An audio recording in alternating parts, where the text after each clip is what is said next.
আজি ৰাতিপুৱাৰে পৰা বৰষুণ দি আছে। এনেকুৱা বতৰত কিবা নহয় কিবা খাব মন যায় থাকে, নহয়নে বাৰু?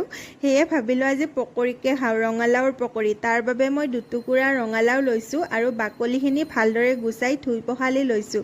ৰঙালাওখিনি ৰুকনিখনেৰে ৰুকি লৈছোঁ। এটা ডাঙৰ পিঁয়াজ মিহি মিহিকৈ কাটি লৈছোঁ। তাত নিমখ, হালধি, জলকীয়া গুড়ি, জিৰা গুড়ি, নৰসিংহ পাত, ধনিয়া পাত, জলকীয়া সকলোখিনি দি লৈ তাত আকৌ বেচন দিছোঁ পৰিমাণ অনুযায়ী আৰু গোটেইখিনি ভালদৰে হাতেৰে মিহলি কৰি লৈছোঁ।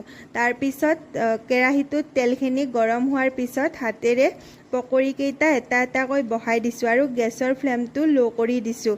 আৰু দেখিছেনে ইমান ধুনীয়া হৈছে। আৰু দু চাইড ভালদৰে ভাজি লৈছোঁ ইলুটি শিলুটি কৰি। যেতিয়া ৰঙচুৱা হৈছে তেতিয়া নমাই লৈছোঁ। ইমান ধুনীয়া হৈছে দেখিবলৈ, খাবলৈও বহুত বেছি সোৱাদ লগা হৈছিল। আপোনালোকেও ট্ৰাই কৰি চাব আৰু